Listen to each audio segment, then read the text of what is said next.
Yang pertama dari informasi dari Amerika Serikat, ya gonjang-ganjing Amerika Serikat nggak hanya soal potensi gagal bayar utang yang bisa melanda di 1 Juni nanti, tapi juga soal didolarisasi.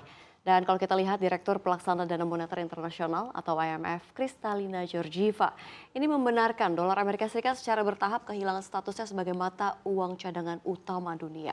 Dalam sebuah konferensi di Amerika Serikat, Kristalina berujar ada pergeseran bertahap dari dolar, dulunya 70% dari cadangan, sekarang sedikit di bawah 60%. Meski belum bisa tergantikan dalam waktu dekat, pesaing Amerika Serikat terbesar ialah euro, pound sterling, yen, dan juga yuan. Seperti kita ketahui, negara-negara yang tergabung dalam BRICS, yakni Brazil, Rusia, India, China, dan Afrika Selatan, menyatakan tengah menggodok mata uang sendiri. Indikasi awal mata uang baru akan diamankan dengan emas dan juga komoditas lain termasuk elemen tanah jarang. Tak hanya BRICS, Arab Saudi juga sempat dilaporkan Wall Street Journal akan menggunakan yuan sebagai mata uang dalam perdagangan minyak dengan China.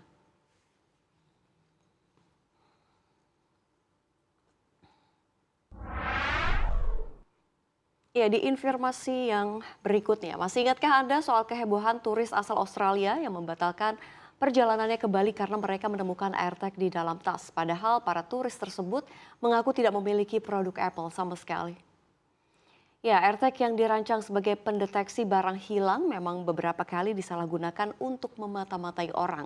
Alhasil, citra AirTag pun dipandang negatif oleh bagian kalangan. Oleh karena itu Apple menggandeng Google untuk menghindari AirTag digunakan orang yang tak bertanggung jawab. Kedua raksasa teknologi tersebut bakal menggodok standar keamanan bersama yang nantinya akan membuat AirTag memiliki kemampuan untuk memberitahu korban mata-mata jika ada penguntit yang tidak diinginkan. Selain itu Apple juga akan segera merilis fitur yang memungkinkan AirTag menyembunyikan atau membunyikan suara bip ketika terpisah jauh dari pemiliknya dalam jangka waktu tertentu. Seperti kita ketahui, perangkat berbentuk koin tersebut memang jadi kontroversial sejak dipasarkan pertama kali pada tahun 2021 lalu.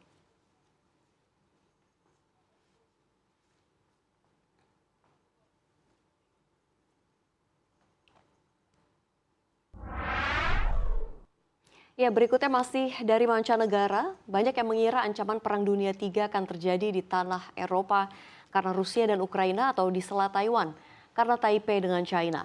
Namun hal ini tak berlaku bagi analisis geopolitik dan penulis The Shadow War, Brandon Weichert. Weichert mengatakan sebenarnya ancaman Perang Dunia III akan muncul dari Timur Tengah.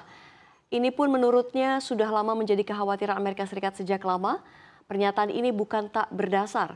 Kedekatan yang terjadi antara Iran dengan Rusia dan China akan membawa Teheran ke titik baru oleh sekutu-sekutunya itu. Menurutnya Teheran akan didorong Beijing dan Moskow untuk bergerak melampaui batas tradisional mereka, di mana negeri itu akan mengancam Israel dan mendorong Amerika Serikat bergerak. Kepemilikan Iran akan nuklir juga menjadi sinyal lain. Iran diketahui telah memperkaya uranium beberapa tahun terakhir. Perjanjian pembatasan nuklir yang semula telah dibuat di era Presiden Amerika Serikat Barack Obama musnah di bawah aksi penerusnya Donald Trump yang secara sepihak menarik diri dari kesepakatan nuklir 2018. Alhasil, Iran yang kembali dikenai sejumlah sanksi oleh Washington maju dengan proses pengayaan uranium dengan cepat. Ini sama aja memastikan adanya konflik lebih besar yang kemungkinan juga akan menarik Amerika Serikat ke dalam skenario Perang Dunia III saat Amerika Serikat tidak memiliki kemampuan dan sumber daya.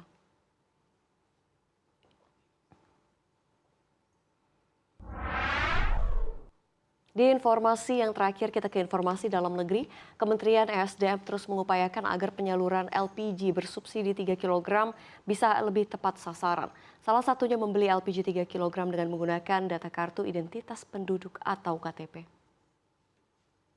Direktur Pembinaan Usaha Hilir Migas Kementerian ESDM, Maupang Harahap mengatakan pemerintah masih melakukan tahapan registrasi dan mendata masyarakat yang nantinya berhak menerima LPG 3 kg. Adapun registrasi tersebut bakal mengacu data P3KE untuk pensasaran percepatan penghapusan kemiskinan ekstrim. Menurut Maupang, proses pendaftaran pembelian gas LPG 3 kg sejatinya sudah dimulai sejak Maret 2023 dan akan berakhir pada Desember 2023. Setelah itu kebijakan pembatasan akan mulai diterapkan pada tahun 2024. Sementara agar teregistrasi di pendataan P3KE untuk mendapatkan LPG 3 kg, masyarakat hanya perlu membawa identitas diri dalam bentuk KTP dan kartu keluarga.